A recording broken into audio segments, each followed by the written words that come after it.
खबर हो सच्ची, जहां आवाज हो बेबाक, जहां हर खबर पहुंचे से पहले वहां नाम सिर्फ एक, सिटी स्टार न्यूज।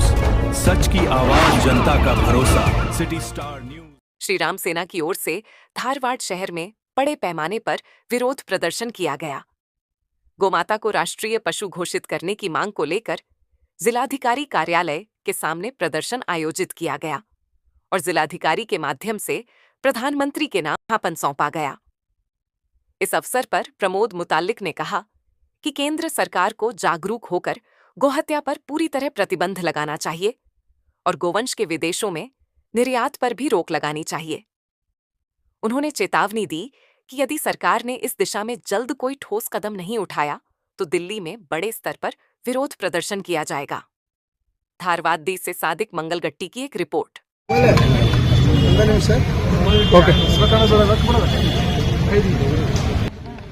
ಜಿಲ್ಲಾಧಿಕಾರಿಗಳಿಗೆ ಗೋಭಕ್ತರ ಮೂಲಕ ಕೇಂದ್ರ ಸರ್ಕಾರಕ್ಕೆ ಮನವಿಯನ್ನು ಸಲ್ಲಿಸ್ತಾ ಇದ್ದೀವಿ।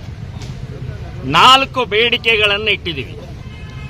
ರಾಷ್ಟ್ರೀಯ ಪ್ರಾಣಿ ಗೋ ಪ್ರಾಣಿ ಆಗಬೇಕು ಅನ್ನುವಂಥದ್ದು ಘೋಷಣೆ ಮಾಡಬೇಕು। ಗೋ ಹತ್ಯೆ ಸಂಪೂರ್ಣ ನಿಷೇಧ ಕಾನೂನು ಕೇಂದ್ರ ಸರ್ಕಾರದಿಂದ ಆಗಬೇಕು। ಗೋಮಾಂಸ ರಫ್ತಾಗೋದನ್ನ ರದ್ದು ಮಾಡಬೇಕು। ಗೋಮಾಳ ಅತಿಕ್ರಮಣವನ್ನ ತಡೆದು ಗೋಮಾಳ ಹಾಗೆ ಉಳಿಸಬೇಕು ಅಂತನ್ನುವಂಥದ್ದು 4 ಬೇಡಿಕೆಯೊಂದಿಗೆ ಇಟ್ಟಿದ್ದೀವಿ। 80 ವರ್ಷ ಆಯ್ತು ಸ್ವಾತಂತ್ರ್ಯ ಸಿಕ್ಕು। ಸೊ 80 ವರ್ಷ ಆದರೂ ಕೂಡ ಈ ಆಕಳ ಗೋಮಾತೆಯ ರಕ್ತವನ್ನ ನಿಲ್ಲಿಸಕ್ಕಾಗ್ತಾ ಇಲ್ಲ।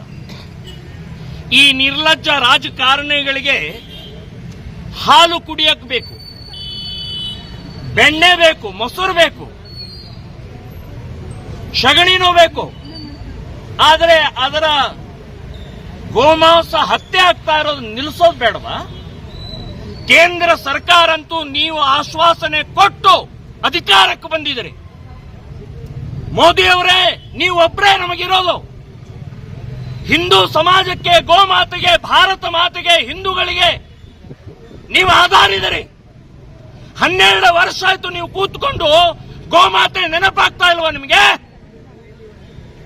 ಸೊ ಇದು ನಮ್ಮ ಕೂಗು, ನಮ್ಮ ಆರ್ತನಾದ। ಆ ಗೋಮಾತೆಯ ಮೂಕ ಪ್ರಾಣಿಯ ವೇದನೆಯನ್ನು ಅರ್ಥ ಮಾಡ್ಕೊಳ್ಳಿ। ನಮ್ಮ ಈ ಬೇಡಿಕೆಯನ್ನು ಈಡೇರಿಸಬೇಕು ಅಂತ ಹೇಳಿದೆ ಇಡೀ ದೇಶದ ಎಲ್ಲಾ ಜಿಲ್ಲಾಧಿಕಾರಿಗಳ ಮೂಲಕ ನಿಮಗೆ ಮನವಿಯನ್ನ ನಾವು ಸಲ್ಲಿಸ್ತಾ ಇದ್ದೀವಿ ಅಂತನ್ನುವಂಥದ್ದು ಹೇಳ್ತಾ ಇದ್ದೀವಿ। ಸರ್, ಈಗ ಜಂತರ್ ಮಂತರ್ನಲ್ಲಿ ವಿದ್ಯಾರ್ಥಿಗಳು ಪ್ರತಿಭಟನೆ ನಡೆಸಿದ್ರು। ಅದೇ ರೀತಿ ಏನಾಗಿದೆ ಸರ್, ಧಾರವಾಡದಲ್ಲೂ ಕೂಡ ಅನೇಕ ದಿನಗಳಿಂದ ವಿದ್ಯಾರ್ಥಿಗಳು ಪ್ರತಿಭಟನೆ ಮಾಡ್ತಾರೆ। ಅಲ್ಲ, ಈಗ ಸರ್ಕಾರ ಅದ್ರ ಬಗ್ಗೆ ಗಮನ ತಗೋಬೇಕಾಗಿತ್ತು। ವಿಷಯ ಡೈವರ್ಟ್ ಆಗ್ಬಿಡುತ್ತೆ, ನಾನು ಮಾತಾಡ್ತೀನಿ।